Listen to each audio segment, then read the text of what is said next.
उसमें हिंदी भाषा पढ़कर नौकरी पाना आसान नहीं है।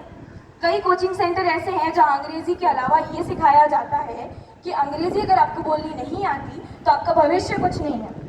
मेरा नाम ये है कहने से पहले माय नेम इज दिस कहते हैं। सच बात तो ये है कि लोगों को नौकरी नहीं जॉब्स चाहिए, वेतन नहीं सैलरी चाहिए। आजकल के माता पिता भी अपने बच्चों को अंग्रेजी मीडियम स्कूल में पढ़ाना ज़्यादा पसंद करते हैं, क्योंकि हिंदी मीडियम के बच्चों को कमज़ोर एवं परिवार को गरीब माना जाता है। यानी हिंदी भाषा स्कूल के क्लासरूम से लेकर क्लास बन गई है और एक स्टेटस सिंबल बन गई है। अब हम दूसरों का उदाहरण क्यों लें? आप सब मुझे बताइए कि कितने ऐसे हैं आप में से जिन्होंने आज की वाद विवाद प्रतियोगिता में भाग लेने से इनकार किया? कितने ऐसे हैं जिन्होंने ये कहा कि भाग लेना महत्वपूर्ण कहाँ है, अंग्रेजी वाद विवाद में भाग ले लिया ना, हिंदी में लेने कहाँ जरूरत है? समय की बर्बादी और कुछ तो हमें बोलने में भी हिचकिचाहट होती है, शर्म आती है।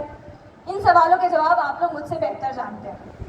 मैं अपने शब्दों को विराम देते हुए बस इतना कहना चाहूँगी कि अंग्रेजी बोलते वक्त मुझे पूर्णता की समझ की अनुभूति होती है और हिंदी बोलते वक्त मुझे गर्व की भावना। धन्यवाद। जय हिंद, जय भारत। धन्यवाद जैसिका, रोचक विचार प्रदर्शन। हमारी अगली प्रतियोगी है नीले सदन से अदिति सिन्हा, कक्षा 10वीं से, जो कि अपने विचार विपक्ष में प्रस्तुत करेंगी।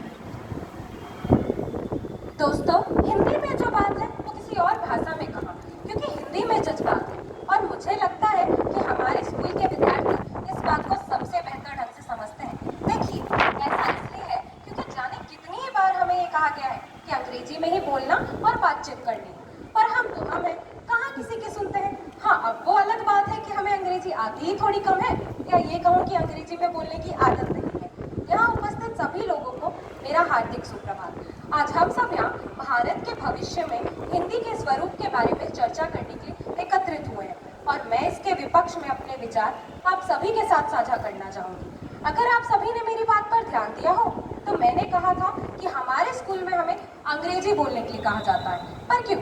क्या आपने यह सोचा? ऐसा इसलिए क्योंकि लोगों को लगता है कि हमारे बच्चों की अच्छी नौकरी नहीं लगेगी अगर वह हिंदी में पढ़ाई करेंगे और उन्हें पढ़ा लिखा नहीं समझा जाएगा। तो आखिर ऐसा क्यों? हिंदी के भविष्य की चिंता क्यों की जा रही है? एक बात तो तय है कि यदि इसे चर्चा का विषय बनाया गया है तो कहीं ना कहीं हमारे मन में हिंदी के भविष्य को लेकर चिंता की कोई ना कोई लकीर तो अवश्य है। अंग्रेजी के भविष्य को लेकर तो इस तरह की कोई विचार गोष्ठी नहीं होती है। उसका कारण यह है कि उसका वर्तमान बहुत उज्जवल है। हिंदी का वर्तमान भी कम उज्जवल नहीं है, पर उसके वर्तमान पर कहीं कहीं चोट के निशान अवश्य है। ये चोट के निशान ही हमें और आपको परेशान करते रहते हैं। हमारे कुछ पक्ष के साथियों ने हिंदी के अनेक गुणों को बताकर ये कहा है कि भारत से हिंदी को कभी नहीं मिटाया जा सकता, पर मैं उनसे बिल्कुल असहमत हूँ, क्योंकि मुझे ऐसा लगता है कि यदि हम हिंदी के भविष्य को जानना चाहते हैं तो उसके वर्तमान स्थिति की ओर दृष्टिपात न करके उसके गुणों का विचार करना अभिष्ट है। प्यार मोहब्बत भरा है जिससे जुड़ी हर आशा है, मिश्री से भी मीठी है जो, वो हमारी हिंदी भाषा है। दोस्तों, मैंने तो ये कहा ही नहीं कि हिंदी गुणवान नहीं है, बल्कि मैं तो ये कहूँगी कि हिंदी गुण संपन्न है। पर इस समय जब अधिकाधिक कार्यों का माध्यम अंग्रेजी हो चुका है, मुझे डर है कि कहीं आने वाले समय में हिंदी हमारे देश से विलुप्त न हो जाए। और वैसे भी तो किसी भी भाषा का स्वरूप उसे उपयोग करने वाले ही तय करते हैं। चलिए मैं आप सभी को एक बात बताती हूँ।